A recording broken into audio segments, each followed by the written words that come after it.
نحمده ونصلي على رسوله الكريم أما بعد فأعوذ بالله من الشيطان الرجيم بسم الله الرحمن الرحیم السلام علیکم ورحمۃ اللہ وبرکاتہ میرے عزیز ساتھی اور دوستو، ہم لے کے چل رہے تھے آیت نمبر 7 کو سورۃ فاتحہ کی تفسیر مفردات القرآن کے مطابق قرآن کے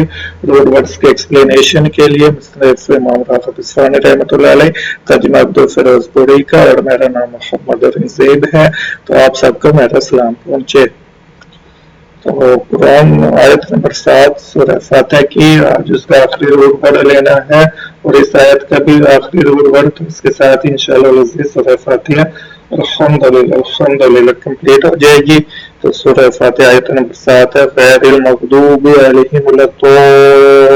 الضالین، نہ وہ جن پر غضب ہوا تیرا اور نہ بھٹکنے والوں کا۔ تو اس کا تھوڑا سا بیک گراؤنڈ دیکھتے ہیں۔ سورہ فاتحہ آیت نمبر 7 میں 3 روڈ ورڈ تھے، خیر کا، غضب کا اور عبداللہ کا، جو آج کا روڈ ورڈ ہے، اور اسی پہ آج کی ویڈیو مشتمل ہے۔ تو غیر پہ اور غضب پہ، یہ ان دونوں لفظوں پہ علیحدہ علیحدہ ویڈیو بن چکی ہوئی ہے، تو میں ان کا لنک ڈسکرپشن میں ڈال دوں گا،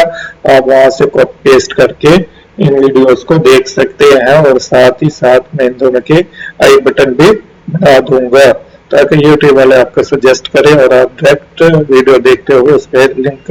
کلک کر کے یہ والی ویڈیوز دیکھ لیں۔ تو آئیے شروع کرتے ہیں آج کی ویڈیو کو۔ تو سورہ فاتحہ آیت نمبر 7 میں جو آخری روڈ ورڈ ہے وہ عبداللہ کو دولین کی ایکسپلینیشن کرے گا یہ لفظ، اور جی دیکھتے ہیں امام صاحب اس کی کیا تعریف پیش فرماتے ہیں۔ تو عبداللہ وہ فرماتے ہیں اس کا مطلب ہوتا ہے سیدھی راہ سے ہٹ جانا، تو یہ انہوں نے اس کی تعریف پیش کر دی، صراط مستقیم سے ہٹ جانا، یہ اس کی تعریف ہے۔ پھر فرماتے ہیں اور یہ ہدایت کے بالمقابل استعمال ہوتا ہے، تو ہدایت کے لفظ کی اہدنا الصراط المستقیم والی آیت میں بھی اس کا ذکر گزر چکا ہے، تو اس ویڈیو کا لنک بھی میں انشاءاللہ ڈسکرپشن میں بھی ڈال دوں گا، اور ساتھ ہی ساتھ اس کا ایک بٹن بھی بنا دوں گا، اہدنا الصراط المستقیم والی ویڈیو بھی آپ لازمی دیکھیے گا۔ تو آگے یہ ہدایت کے بالمقابل استعمال ہوتے ہیں، اس کی دلیل وہ قرآن شریف سے پیش فرماتے ہیں، اور اس کے لیے وہ قرآن شریف کی جو آیت پیش فرماتے ہیں وہ ہے سورۃ الاسراء کی آیت نمبر 15، جس کا مفہوم کم و بیش ہے فَمَنِ اهْتَدَىٰ فَإِنَّمَا يَهْتَدِي لِنَفْسِهِ وَمَنْ ضَلَّ فَإِنَّمَا يَضِلُّ عَلَيْهَا، اور جو شخص ہدایت اختیار کرتا ہے تو وہ اپنے ہی نفس کے لیے اختیار کرتا ہے۔ تو یہ ہدایت، اور یہاں پہ آگے اس کے بالمقابل گمراہی کے الفاظ، دلالت والے الفاظ، اور جو شخص گمراہی اختیار کرتا ہے تو اس کی گمراہی کا ضرر یعنی نقصان بھی اسی کو ہوگا۔ تو یہاں سے انہوں نے دلیل پیش کی کہ ہدایت کے بالمقابل استعمال ہوتا ہے یہ لفظ، تو ہدایت بمقابلہ دلالت۔ تو تعریف پیش کرنے کے بعد اب آگے وہ فرماتے ہیں اور دلال کا لفظ ہر قسم کی گمراہی پر بولا جاتا ہے، یعنی وہ گمراہی قصدن کی گئی ہو یا سہون کی گئی ہو، معمولی ہو یا زیادہ، ہر قسم کی گمراہی پہ دلال کا لفظ استعمال ہوتا ہے۔ تو کیونکہ وہ آگے فرماتے ہیں کہ طریق مستقیم یا صراط مستقیم جو پسندیدہ راہ ہے پر چلنا نہایت ہی دشوار امر ہے۔ اب صراط مستقیم پہ چلنا نہایت ہی دشوار امر ہے، اور اس کی آگے دلیل پیش کرتے ہیں، بلکہ دلائل پیش کرتے ہیں، حضور پاک صلی اللہ علیہ وسلم کا فرمان بھی پیش کریں گے اور کچھ حکیموں کا قول پیش کرتے ہیں۔ تو آپ صلی اللہ علیہ وسلم نے فرمایا کہ استقامت اختیار کرو، اور تم پورے طور پر اس کی نگہداشت نہیں کر سکو گے۔ تو استقامت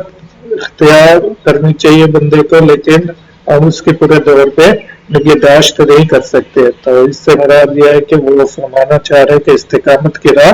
ایک دشوار امر ہے،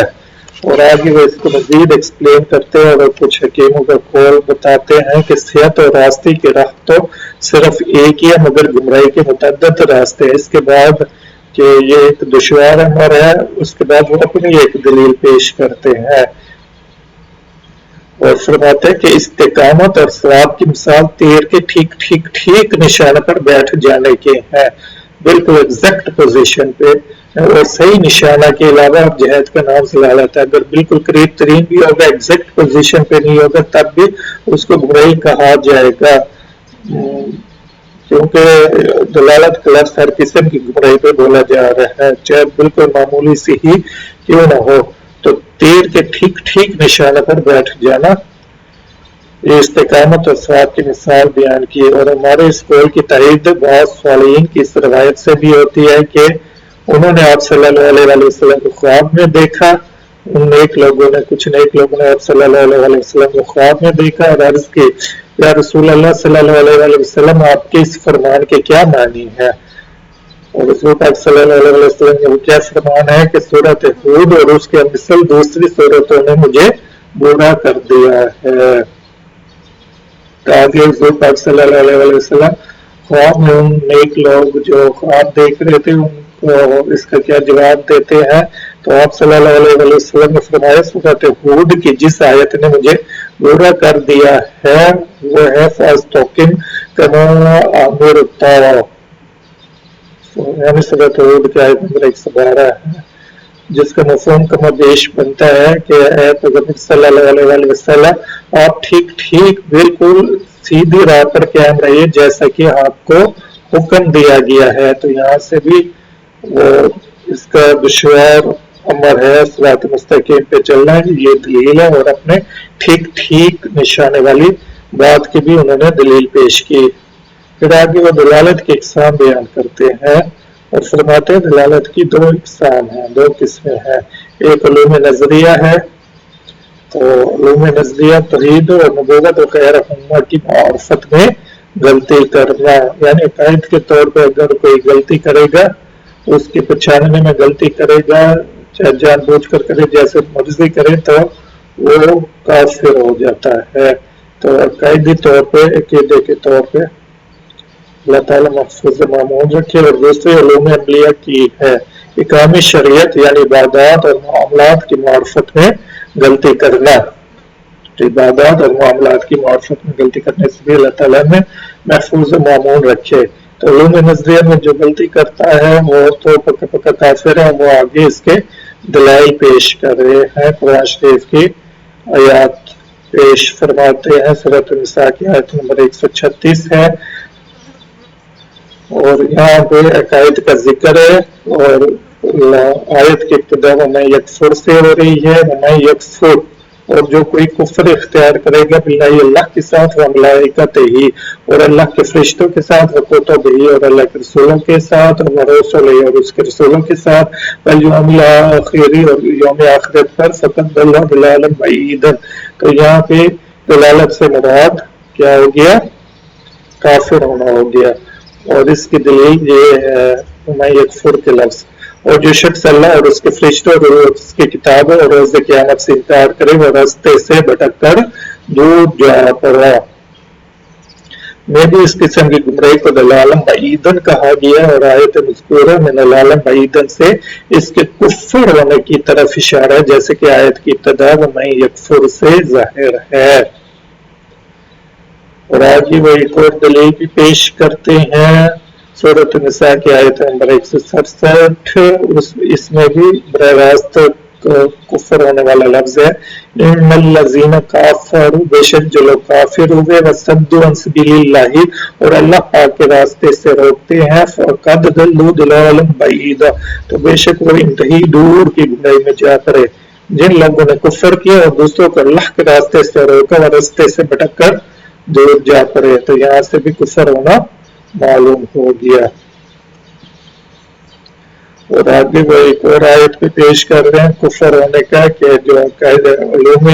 نظریہ میں یا عقائدی طور پہ عقیدے کے طور پہ جو دلالت اختیار کرے گا گمراہی میں پڑے گا وہ شخص کافر ہے۔ سورۃ الاحزاب سورۃ سبا کی آیت نمبر 8، فی العذاب ودلال البعید، اس گمراہی کی سزا میں گرفتار ہوں گے۔ تو نعوذ باللہ کافر لوگ بکواس کیا کرتے تھے کہ نعوذ باللہ حضور پاک صلی اللہ علیہ وسلم اللہ پر جھوٹ باندھ رہے ہیں، یا نعوذ باللہ ان کو اور جنون وغیرہ ہے، تو اس وجہ سے ان کا کفر ہونا ثابت ہوگا اور ان کو عذاب ہوگا. اس سے بھی کفر ہونے کی دلیل معلوم ہوئی. اور سورۃ الملک کی آیت نمبر 9 بھی پیش کی، ان انتم الا فی ضلال کبیر. تو یہاں سے بھی کفر ہونا ثابت ہوتا ہے، تم تو بڑی گمراہی میں پڑے ہوئے ہو. تو اس کا تھوڑا بہت مفہوم یہ بنتا ہے کہ جب جہنمیوں کو جہنم میں ڈال دیا جائے گا تو اقرار جرم بھی کرتے ہیں. تو ان سے پوچھا جاتا ہے کہ اب تک کیا تمہارے پاس کوئی ڈرانے والا نہیں آیا تھا؟ تو وہ فرماتے ہیں کہ تو وہ اقرار کرتے ہیں اپنے جرم کا، ہاں جی آیا تو تھا ہمارے پاس سے ڈرانے والا، لیکن ہم نے انکار کر دیا اور ہم نے کہا اللہ تعالیٰ نے تو نعوذ باللہ کوئی چیز نازل ہی نہیں کی. تو اس تناظر میں یہ آیت ہے ان انتم الا فی ضلال کبیر. تو یہاں سے بھی کفر ہونا معلوم ہو گیا. اور پھر سورۃ المائدہ کی آیت نمبر 70 ہے، یہاں سے بھی ان کا کفر ہونے کی دلیل ہے. جو پہلے گمراہ ہوئے اور بھی اکثروں کو گمراہ کیا اور سیدھی راہ سے بھٹک گئے. اور ایک اور آیت بھی پیش کرتے سورۃ سجدہ کی آیت نمبر 10 کو، وَإِذَا ضَلَلْنَا فِي الْأَرْضِ. یہاں پہ یعنی دلالت کے جو الفاظ استعمال ہو رہے ہیں وہ سارے کے سارے کفر کے دلائل کے معنی میں آ رہے ہیں. اس سورۃ سجدہ کے آیت نمبر 10 کے معنی بتا رہے ہیں جب مرنے کے بعد مٹی میں مل کر ضائع ہو جائیں گے. پھر ایک دم سے وہ زیر بحث آیت پہ دوبارہ آتے ہیں اور بتاتے ہیں کہ ضالین سے کون لوگ مراد ہیں. سورۃ فاتح کی آیت نمبر 7 کی تفسیر میں بعض نے کہا ہے کہ اس سے نصارہ مراد ہے، یعنی عیسائی مراد ہے. پھر وہ دوبارہ ضلالت کی دوسری قسم کو ڈسکس کرتے ہیں علوم عملیہ پہ اور اس کی دلائل دیتے ہیں قرآن شریف سے. سورۃ طہ کی آیت نمبر 52، لا یضل ربی ولا ینسیٰ، یعنی آپ کا رب بھولنے والا نہیں ہے اور میرے پروردگار کو کوئی چیز غافل نہیں کرتی، یعنی اللہ تعالیٰ کوئی چیز بھولتا بھی نہیں ہے، میرے پروردگار کو کوئی چیز غافل نہیں کرتی. اور آیت سورۃ الفیل کی آیت نمبر 2، یعنی سورۃ الفیل تو ایک خاص واقعے کے تناظر میں ہے کہ ابرا جب کعبہ کو ڈھانے آیا تھا ہاتھی کو لشکر لے کے، تو اللہ تعالیٰ نے ابابیل پرندے بھیج کے ان کو کھائے ہوا گوشت کی طرح کر دیا تھا اور اس کی اس تدبیر کو ناکام کر دیا. تو اس کی تدبیر کو ضائع کر دینے کا معنی میں یہ آیت پیش کی انہوں نے دلیل کے طور پہ، علم یجعل کیدہم فی تضلیل. تو یہاں پہ دلالت کا جو لفظ ہے وہ گمراہی کے لیے جو گمراہی ہے وہ تدبیر کے ضائع کر دینے کو معنی میں آیا ہے. کیا ان کی تدبیر کو ضائع نہیں کیا گیا؟ میں فی تدلیل کے معنی ضائع کر دینا اور غلط راہ لگا دینے کے ہے. الحمدللہ یہ سورت بھی کمپلیٹ ہو گئی، آیت بھی کمپلیٹ ہو گئی. تو اس کا خلاصہ دیکھتے ہیں. تو خلاصہ میں ہے کہ اس کا مطلب بتایا انہوں نے، تعریف بیان کی سیدھی راہ سے ہٹ جانا، پھر فرمایا تھا ہدایت کے بالمقابل ہے یہ لفظ دلالت کا، ہدایت کا مقابلہ دلالت، اور قرآن شریف سے اس کی دلیل پیش کی اور ہر قسم کے گمراہی پر بولا جاتا ہے. اور ضالین سے نصارہ مراد لیے ہیں، یعنی صحیح مراد لیا، اور پھر استقامت مشکل امر ہے اور اس کے دلائل دیے تھے اور دلالت کی 2 اقسام بیان کی تھی. اور پہلی جو قسم بیان کی اس میں عقائد میں دلالت رکھنا کفر ہے اور اس کے دلائل پیش کی قرآن شریف سے، اور عمل میں دلالت اور قرآن شریف سے اس کے دلائل. تو اللہ تعالیٰ بات کو سمجھنے اور عمل کرنے کی توفیق نصیب فرمائے. تو میں نے جو نیکسٹ ویڈیو بنانی ہے وہ کون سی سورۃ الفاتحہ کے تمام روٹ ورڈز کو لوں گا اور اس پہ لفظ کی تعداد بتاؤں گا. تو یہ تو امام صاحب نے نہیں بتایا ہوا، تو امام صاحب کی کتاب میں تو نہیں ہے، تو یہ اسلام 360 کی ایپ میں ہے، تو وہاں سے انشاءاللہ اسلام 360 کی ایپ سے مدد لے کے میں نے یہ ویڈیو بنانی ہے انشاءاللہ العزیز. اس کے امام صاحب کے اس سے تعلق نہیں ہوگا. تو اگر آپ کو میری ویڈیوز پسند آ رہی ہیں تو مجھے پروموٹ کریں میری ہر ویڈیو کو لائک کیا کریں، کمنٹ کیا کریں، کمنٹ سیکشن پہ جا کے اپنے رائے کا اظہار بھی کیا کریں، اور میری ویڈیو کو لازمی شیئر کر دیا کریں تاکہ آپ کے لیے اور میرے لیے اس سے خیر آخرت بنے، اور میرے چینل کو سبسکرائب کریں، بیل نوٹیفکیشن کو آن کریں. And thanks for watching. السلام علیکم ورحمۃ اللہ وبرکاتہ.